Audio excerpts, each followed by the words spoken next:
Right, so obviously the game of the moment is Crimson Desert, which I keep referring to for some reason as Crimson Tide or, or various other Crimson Crimson related. Dawn. Crimson Dawn is another Crimson one. Dawn. Alex's notorious Crimson Desert, he would fame, chain that was Dessert. pretty awesome. Crimson Desert. Anyway, we have news. The developer, the publisher, Pearl Abyss, has basically indicated that they're looking into producing a Nintendo Switch 2 version of the game. They have just begun, quote unquote, research and development. And they've got a quote here. Compared to other consoles, the Switch still has lower specifications, so there are things we would have to give up internally. We have begun R&D with interest. Have this supporter question here from Teasing Hilarity. Hail and well met digital casters, and a warm, happy Easter of sorts to you. A question via Pearl Abyss is interested in a Switch 2 port of Crimson Desert. Looking at your optimized performance settings for Crimson Dawn on it's not just me. Crimson Dawn on PC. The game's limited optimization on base PS5 and its heavily compromised showing on Series S. Do you think Pearl Abyss will be able to pull off a decent port on the Switch 2? While on paper, Switch 2 has less power available than the S, in practice, features like DLSS, dedicated RT cores, and extra RAM can tip the balance in its favor. Clearly, there are plenty of areas PA can tweak before rebuilding any aspects of the game. Where do you think a port would land, and do you think PA would need to bring some additional CPU-orientated optimizations to accommodate Switch 2's lower CPU power? John, you've spent some time with this game. Oh yeah, quite a bit. I think it's quite doable with, as they say, they're going to have to remove certain things or at least compromise on them, particularly when it comes to CPU. Yeah, I mean, so when I first tested it, this game was not playable on stuff like the Steam Deck, but they've continued to update it, and it is actually reasonably playable on the deck now, which is, fairly low spec hardware, I would say, albeit at low, everything as low as it goes with FSR upscaling from a low resolution to 720. So like you get basically basement settings, but it doesn't look too bad or anything, I would say.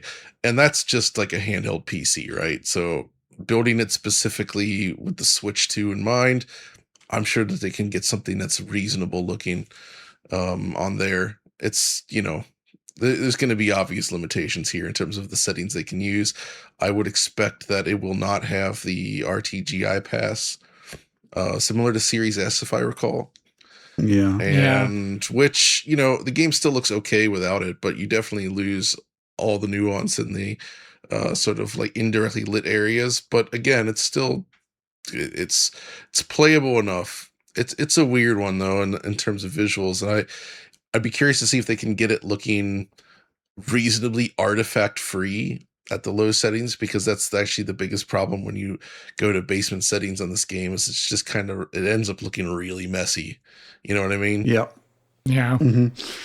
Yeah, I mean, I was just looking at because Pearl Abyss have been quite open about PC equivalent settings for the consoles with us, and I did ask for the Series S, and I honestly think most developers would just say no and let us work it out, but they just sent them all over, and it's like model quality low, texture quality low, shadow quality low, reflection quality minimum, advanced weather effects off, water quality low. I mean, I could go on. Basically, the performance mode on Series S 720p, everything is low. Quality modes 1080p. I mean, 1080p is pretty good. Yeah. And again, it's basically a mixture of low and off not pretty much everything, for everything.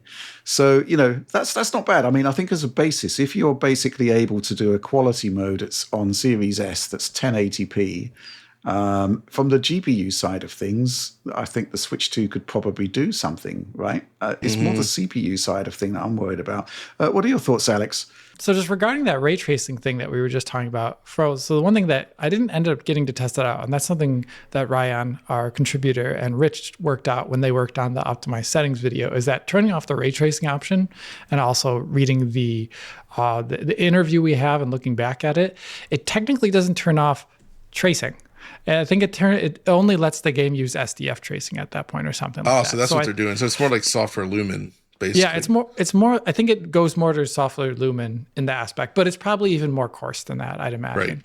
Right. But that's interesting because the Switch has, hardware ray tracing, but it's expensive to use. So I kind of imagine they would do the Series S route, like you guys are saying, where it's like very simplified, turn things down. The Series S, where I think we have yet to publish about the Series S's performance. That's right. That is true. And I think we're going to see that maybe it still could use some work in some aspects, or it's maybe not perfectly configured. I think they're going to have to really drop the resolution really hard to get it to be running at a decent tick here on the Nintendo Switch 2. And I think then they'll have to make up with it with hopefully the higher quality version of the CNN model of DLSS, because that is probably the area where the lower end consoles struggle the most when they're taxed for performance is in image quality. And I think this is an area where the Switch 2 could actually look rather decent, all things considered. Like Rich, though, I'm very concerned about CPU, because we've seen titles that are scale fine on the Switch 2 in regards to GPU performance, but then as CPU stuff comes around, you kind of hit like a threshold where it can't go that much faster. And that's an area, interestingly enough, where I think maybe they're technically, we've seen in titles, maybe it was Cyberpunk when we did the initial testing, where we presumed that CPU-wise, maybe the Steam Deck has advantages there, but GPU-wise, it's kind of blown out of the water. And that is probably something we might end up seeing here, where you get to places like Bug Hill, and there's not much the developers can do other than stripping NPCs or NPC draw distance higher, which at that point, as we've seen in games like Dragon's Dogma 2, it can impact immersion if you start doing stuff like that. So I'd be very curious to see what the final product looks like. Well, I've only played like a bit of the game, right? And then I sort of skipped ahead to Bug Hill because I had to see the CPU limited nature of it. And I'm uncertain as to just how much of the game has those huge epic battles like Bug Hill, because that is actually something that I think the Switch 2 is going to struggle with. It's certainly if the Zen 2s in the consoles are taking you down to 30 FPS when a lot of the game is sort of more GPU limited in the 50s and upwards. So yeah, I guess the route forward there is simply to reduce the density of NPCs there. And I'm sure there's other sort of CPU level optimizations. There may well be the case that similar to what happened on like The Witcher 3 on Switch 1, they actually spent a lot of time optimizing the CPU side of things there just to make it happen. Although I do note that when you get to like Novigrad and whatnot, it was still early 20s and whatnot on the original Switch. But, it's just kind of got to stick together as a sort of cohesive package enough to make the sort of port viable. I do think it does seem to be, based on what I've seen, mostly GPU limited. So maybe it's kind of should be doable. I'm going to be interested to see what their quote unquote R&D turns up on this. But we've seen what happens when the Series S takes a look at it, and it is basically cut everything to the minimum. Although I am still quite surprised that the quality mode gets a 1080p resolution there when they could have gone lower than that. Yeah, I guess there's not really too much more we can say about this at the moment, but it is the game of the moment, and I really would like to see a Switch port. I think it would be absolutely fantastic. Man, what a weird game it is too. I've played a lot more, and it's right. Man, there's so many things that are awesome about it, and then there's so many things that are not awesome about it. Basically, they built this amazing world and so all these cool mechanics, and there's so many cool things you can do with it, but like the quests and the storytelling really don't love it. I really wish they could do more with what they've made here, because like the foundation is absolutely amazing. But I still like it. It's fun. It's really interesting to explore and play around in and see what you can do. So bringing it to Switch 2 makes a lot of sense. And I guess what's impressive here is the speed at which they've been addressing complaints. It does remind me more of like a CD Projekt situation. The game did not launch as broken as Cyberpunk did on consoles or anything, but they've been like really active about trying to improve it.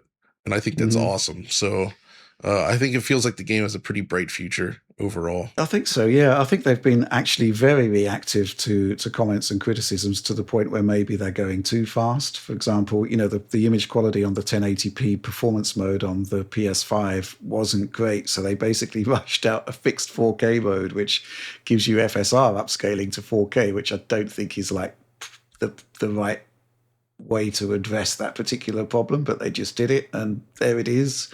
Some people are happy. Don't think it's the proper solution from my perspective, but they did react very quickly. I don't know. What do you think, Alex? Do you think they're just sort of pushing updates out very, very quickly, perhaps too quickly? I think they are. The PC version is also evidence of that, where they brought out multiple, I think, same-day patches for issues that are attached to DLSS ray reconstruction. Right. Like they patch something and they would kind of break DLSS RR, and they'd then rush out another hotfix patch, even though they were both targeting RR. It's kind of interesting. So I think they are moving a bit fast and loose here with the game, which I guess wouldn't be a huge problem for most users if they are quick enough to get in between the playtimes for users. But I guess if you're in the middle of playing the game, then it updates again and it all of a sudden looks radically different. That also isn't too hot. So yeah, there's nothing wrong with waiting a little bit just to make sure that it is at least quality for the release you did do. Mm-hmm. I guess in terms of this R&D for Switch 2, it's still very, very early days, and we shouldn't expect to see anything very, very soon, or even soon. But I'm certainly going to be interested to see what they come up with on this.